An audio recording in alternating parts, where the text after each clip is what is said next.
Internet पर आप जो भी पोस्ट करते हैं, क्या सरकार उसे हटा सकती है? और क्या सोशल मीडिया कंपनियां आपकी हर बात के लिए जिम्मेदार हैं या उन्हें कानून से छूट मिली हुई है?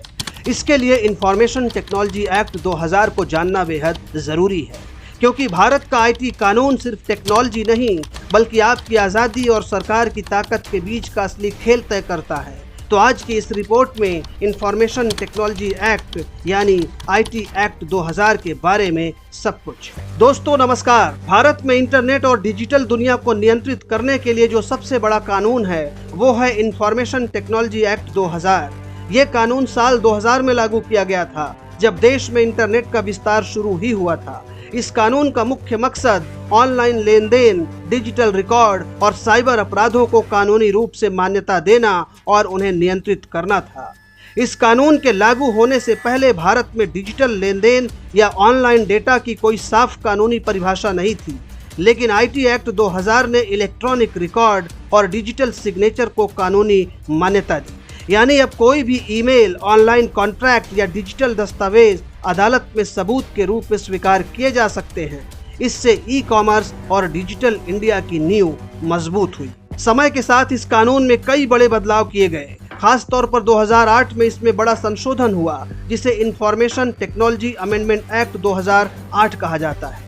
इस संशोधन में साइबर आतंकवाद, डेटा चोरी, पहचान की चोरी और ऑनलाइन धोखाधड़ी जैसे अपराधों को परिभाषित किया गया और इनके लिए सख्त सजा का प्रावधान किया गया। आईटी एक्ट 2000 की बड़ी खासियत ये है कि इसमें साइबर सुरक्षा के लिए एक एजेंसी बनाई गई, जिसे CERT-IN कहा जाता है।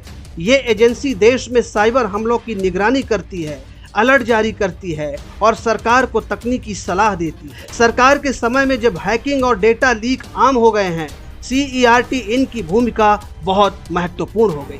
आइए बात करते हैं आईटी एक्ट के सबसे चर्चित धाराओं की। सबसे पहले है सेक्शन 69A। ये धारा सरकार को अधिकार देती है कि अगर कोई ऑनलाइन कंटेंट देश की सुरक्षा, सार्वजनिक व्यवस्था या विदेशी संबंधों के लिए खतरा बनता है तो उसे ब्लॉक किया जा सकता है। इसी धारा के तहत भारत में कई ऐप्स और वेबसाइट को बैन किया गया है। दूसरी महत्वपूर्ण धारा है 79, जिसे सेफ हार्बर प्रावधान भी कहा जाता है।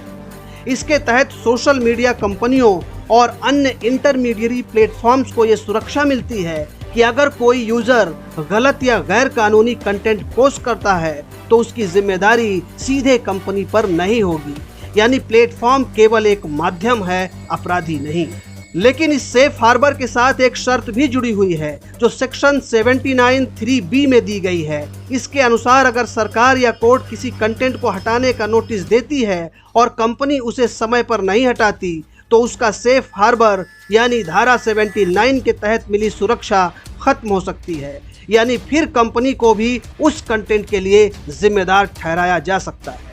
डिजिटल प्लेटफॉर्म्स को और जिम्मेदार बनाने के लिए सरकार ने 2021 में नए नियम लागू किए, जिन्हें इंफॉर्मेशन टेक्नोलॉजी रूल्स 2021 कहा जाता है। इन नियमों के तहत कंपनियों को ड्यू डिलिजेंस यानी सावधानी बरतनी होती है, जैसे आपत्तिजनक या गैर कानूनी कंटेंट को समय पर हटाना, ग्रीवांस ऑफिसर नियुक्त करना और यूजर की शिकायतों का समाधान करना। हालांकि आईटी एक्ट 2000 की एक धारा काफी विवादित रही, वो थी सेक्शन 66A।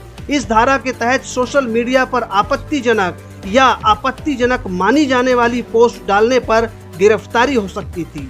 लेकिन 2015 में सुप्रीम कोर्ट ने Shreya Singhal versus union of India मामले में इस धारा को असंवैधानिक बताते हुए रद्द कर दिया। कोर्ट ने कहा कि ये अभिव्यक्ति की स्वतंत्रता का उल्लंघन करती है। आज के समय में आईटी एक्ट और उससे जुड़े नियम सरकार, सोशल मीडिया कंपनियों और आम नागरिकों के बीच संतुलन बनाने की कोशिश करते हैं।